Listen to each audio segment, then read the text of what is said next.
नमस्ते and once again welcome back to ऑर्गेनाइजोपीडिया।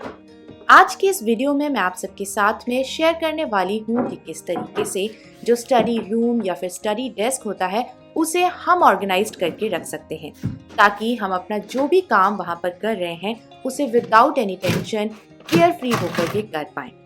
ये जो स्टडी डेस्क है उसे बेसिकली मेरे हस्बैंड और मेरे बेटे दोनों ही शेयर करते हैं, तो उन्हीं सारी चीज़ों को ध्यान में रखते हुए मैंने इस रूम को ऑर्गेनाइज किया है। जब भी आप किसी भी एरिया या फिर रूम को ऑर्गेनाइज करते हैं तो हमेशा ध्यान में रखिए कि आप एक क्लीन स्लेट की तरह ही उस रूम को ऑर्गेनाइज करना शुरू करें। यानी कि जो भी सामान वहाँ पर पहले से रखा हुआ है उन सारे ही सामान को हटा दें, ताकि आपके पास में एक क्लियर पिक्चर हो कि आपको इस रूम को किस तरीके से ऑर्गेनाइज करना शुरू करना है। और जब आप चीज़ों को हटा ही रहे हैं तो ध्यान भी रखिए कि आप उसे एक बार अच्छे तरीके से डीप क्लीन भी कर रहे हैं।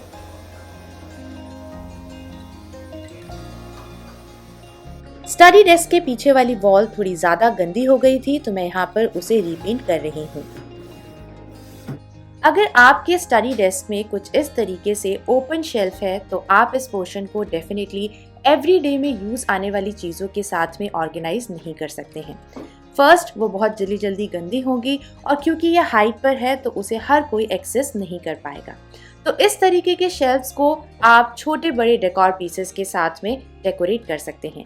डेकोर पीसेस भी मिनिमम रखिए और वही जिन्हें आप जब चाहें हटा करके इजीली क्लीन कर पाएं।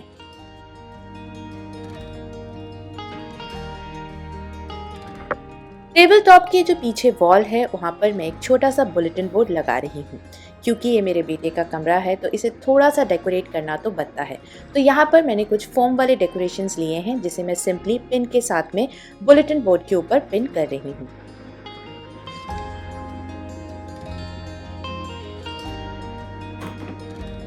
स्टडी डेस्क के राइट कॉर्नर पर मैं इस तरीके के स्टैकेबल ऑर्गेनाइजर्स का यूज कर रही हूँ एवरीडे यूज में आने वाली स्टेशनरी को ऑर्गेनाइज करने के लिए, जैसे कि आपके पेन, पेंसिल, सिजर्स या फिर स्टेपलर।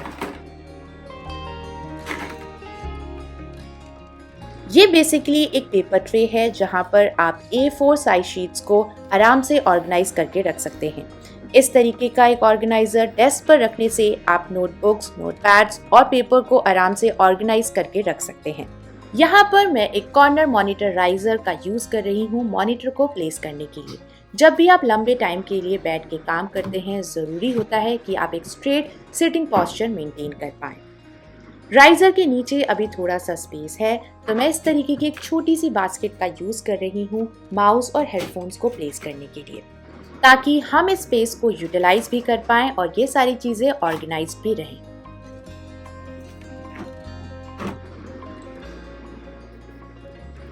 ये है केबल ऑर्गेनाइजर्स। आप डबल साइडेड टेप का यूज करके इन केबल ऑर्गेनाइजर्स की हेल्प से वायर्स को बहुत हद तक ऑर्गेनाइज करके रख सकते हैं।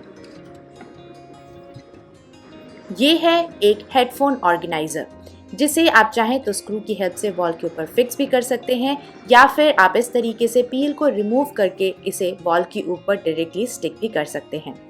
इस एक ऑर्गेनाइजर की हेल्प से आप एक ही जगह पर एक साथ 2 से 3 हेडफोन्स को ऑर्गेनाइज करके रख पाएंगे। जब भी हम एक साथ मल्टीपल इलेक्ट्रॉनिक्स यूज करते हैं, वायर्स इसी तरीके से अनऑर्गेनाइज लगते हैं, तो इन्हें ऑर्गेनाइज करने के लिए आप एक स्पाइस ऑर्गेनाइजर यूज कर सकते हैं। बैक साइड में हैंगर है और नीचे की तरफ ऐसे हुक्स गिवन हैं।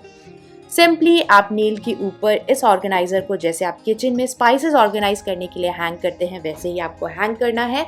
यहाँ पर इस स्पेस के ऊपर जहाँ पर हम स्पाइसेस रखते हैं वहाँ पर आपको जो एक्सटेंशन बोर्ड है उसे प्लेस करना है।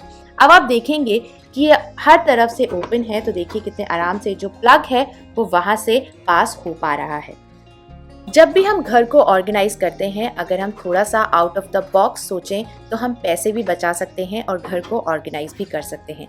मैंने इसी तरीके का एक वायर ऑर्गेनाइजर Amazon के ऊपर अराउंड 2000 रुपीज़ का देखा था and this spice organiser is hardly for 350 rupees. तो मैंने पैसे भी बचाए और ये जो वायर्स थे उन्हें ऑर्गेनाइज भी कर दिया।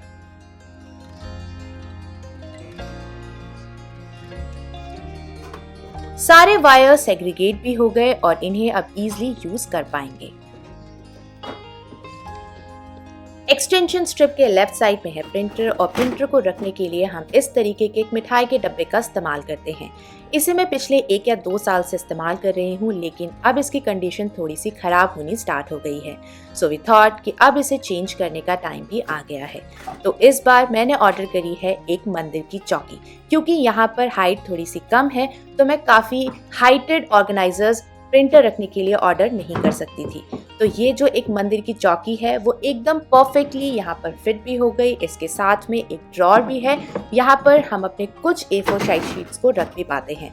एंड यू कैन सी कि प्रिंटर यहाँ पर अच्छी तरीके से प्लेस भी हो पाया। ड्रॉर भी एक्सेस हो रहा है, हम प्रिंटर को भी एक्सेस कर पा रहे हैं और जब भी हमें स्कैन करना है हम इस स्कैनर को भी यूज कर पाएंगे।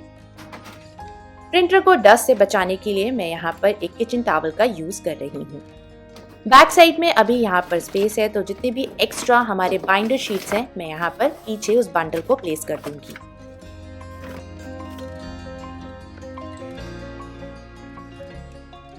जैसे कि मैंने बोला ये मेरे बेटे का रूम है, तो बच्चों के जो आर्टवर्क्स होते हैं उन्हें डिस्प्ले करके रखना जरूरी है ताकि बच्चे हर समय मोटिवेटेड फील करें। तो यहाँ नेल के ऊपर जो जूट स्ट्रिंग है मैं उसको टाई कर रही हूँ। इसी तरीके की मैंने 3 स्ट्रिंग्स यहाँ पर वॉल के ऊपर फिक्स करी हैं। आप इस तरीके के जो बच्चों के आर्टवर्क को हैंग करने के लिए क्लॉथ पिन्स आते हैं आप उनका यूज कर सकते हैं। सिंपली जो हमारी जूट स्ट्रिंग है उसमें मैं इन पिन्स को कुछ इस तरीके से फिक्स कर दूंगी। घर में ऑलरेडी इस तरीके के वुडन अल्फाबेट्स पड़े थे जिनके ऊपर स्केच पेन से मेरे बेटे ने कलर कर दिया और हमारा एक जो ब्यूटीफुल सा डिस्प्ले है वो रेडी है। ये मेरे किसी DIY से प्लेसमैट बच गई थी, तो जो अभी लेटर्स हमने कलर करे हैं उन्हें मैं यहाँ पर ग्लू की हेल्प से स्टिक कर दूंगी और जो एक्स्ट्रा टेबल मैट है उसे कट कर दूंगी। अब स्ट्रिंग्स के ठीक ऊपर मैं इसको नेल की हेल्प से फिक्स कर दूंगी वॉल पर। अब जो भी आपके बच्चों के आर्टवर्क्स हैं उन्हें डिस्प्ले करने के लिए आपके पास एक डेडिकेटेड एरिया भी है एंड बच्चे इसे बहुत ज्यादा मोटिवेटेड भी फील करेंगे।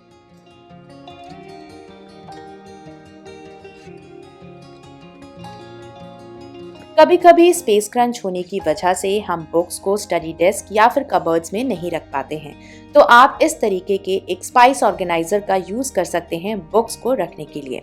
ये बेसिकली दिवाली के टाइम पर किचन को ऑर्गेनाइज करने के लिए मैंने मंगवाया था, बट समहाउ मैं इसे यूज नहीं कर पाई। सो आई थॉट क्यों ना इस स्पाइस ऑर्गेनाइजर को एक बुक शेल्फ में कन्वर्ट किया जाए। जब इस काउंटर टॉप के ऊपर मैंने इस ऑर्गेनाइजर में बुक्स रखी तो ये स्पेस अपने आप में बहुत ज्यादा सुंदर लगने लग गया। मेरा बेटा उतना ज़्यादा सॉफ्ट टॉयज़ के साथ प्ले नहीं करता है, तो ये उसके फर्स्ट बर्थडे में उसको कुछ सॉफ्ट टॉयज़ गिफ्ट आए थे, तो यहाँ पर मैं इन्हें सिर्फ सजाने के लिए या डिस्प्ले करने के लिए रख रही हूँ।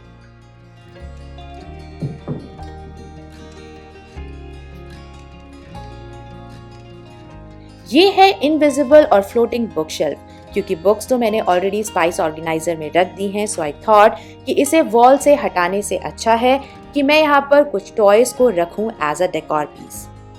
और हमारा एक छोटा सा रीडिंग बुक कॉर्नर रेडी है।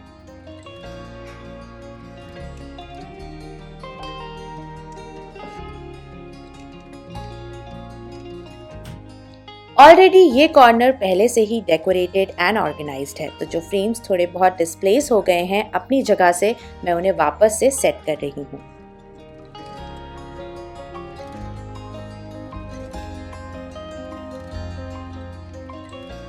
यहाँ पर मैं एक पुराने कुशन कवर का इस्तेमाल करूंगी। ये है बेसिकली एक लॉन्ड्री हैम्पर जिसके अंदर मेरे बेटे के जो भी एक्स्ट्रा टॉयज हैं मैं उन्हें ऑर्गेनाइज करके रखती हूँ, उसे थोड़ा सा ब्यूटिफाई करने के लिए। स्टडी डेस्क का table top and top shelf हमने ऑलरेडी डेकोरेट एंड ऑर्गेनाइज कर लिया है। यहाँ इस शेल्फ में हम कुछ नोटबुक्स रखते हैं और यहाँ पर बास्केट में कुछ इंपॉर्टेंट डॉक्यूमेंट्स अगर हमें इन्हें कभी रेफर करना हो। इसी के ऊपर अगर आप देखोगे कि फर्स्ट बास्केट के अंदर हमने दिवाली की लाइट्स और नीचे वाली बास्केट में हमने क्राफ्ट मटेरियल रखा हुआ है। इस ड्रॉर में हम स्टेशनरी ऑर्गेनाइज करते हैं जैसे different types of colours, pen, pencil, pens and everything.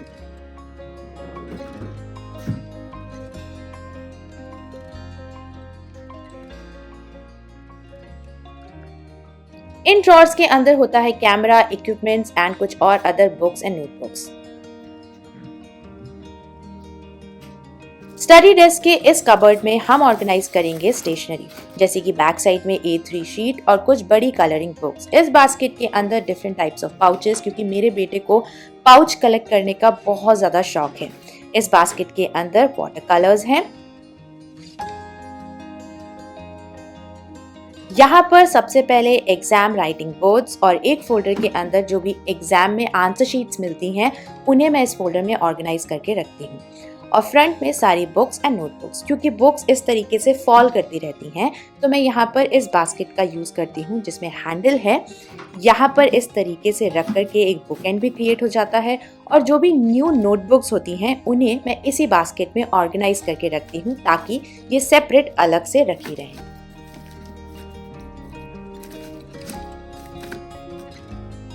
ऐसा बिल्कुल भी ज़रूरी नहीं है कि बहुत सारे फैंसी ऑर्गेनाइजर्स यूज़ करके ही आप अपने स्टडी डेस्क को ऑर्गेनाइज कर सकते हैं। कुछ अगर घर में बास्केट्स पड़ी हों तो उसका भी यूज़ किया जा सकता है स्टडी डेस्क को ऑर्गेनाइज करने में।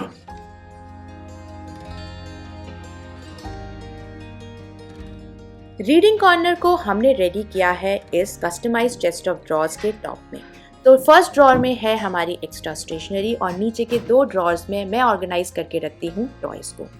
सो बेसिकली मैं हर एक टॉय को उसके टाइप के अकॉर्डिंगली बास्केट्स में सेग्रीगेट करके रखती हूँ ताकि उसे ईजिली पिक किया जा सके एंड वापस उसे उसकी जगह पर रखा भी जा सके। अब आप चाहें तो इस तरीके के स्टैकेबल बास्केट्स का यूज कर सकते हैं टॉयज को ऑर्गेनाइज करके रखने में।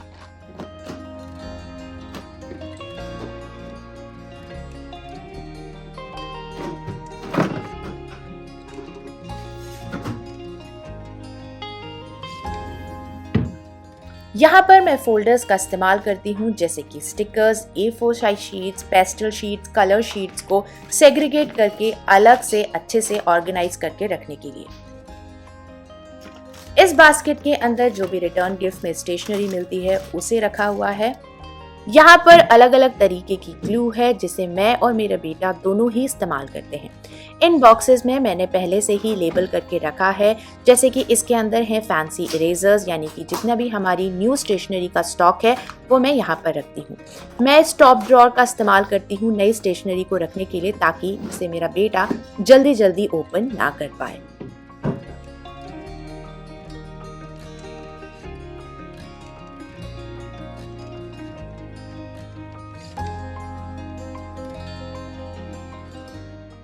स्टडी डेस्क का ये जो नीचे वाला पार्ट होता है जहाँ पर हम अपनी चेयर को स्लाइड करके रखते हैं, वहाँ पर काफ़ी ज़्यादा स्पेस था, तो जो भी एक्स्ट्रा योगा मैट्स थी उनको मैंने यहाँ ऑर्गेनाइज किया हुआ है।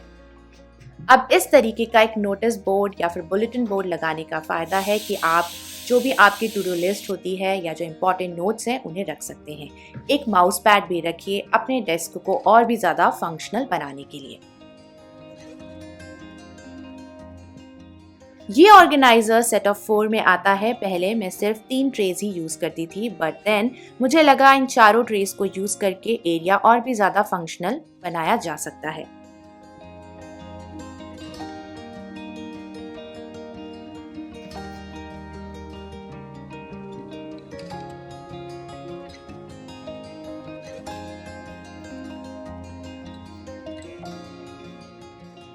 जब भी आप अपने स्टडी डेस्क को ऑर्गेनाइज कर रहे हो, ध्यान रखिएगा कि आप चीज़ों को आर्म्स लेंथ पर ही ऑर्गेनाइज करके रख रहे हैं, ताकि जब आप बैठ के अपना काम कर रहे हो, चाहे आपका ऑफिस वर्क हो या फिर आपका स्कूल और कॉलेज का काम, आपको चीज़ों को उठाने के लिए बार बार अपनी जगह से उठना ना पड़े। एक ही जगह बैठ के आप सारी चीज़ों को, जैसे यहाँ पर मैं एक्सेस कर पा रही हूँ, आप भी चीज़ों को ईजिली एक्सेस कर पाएँ।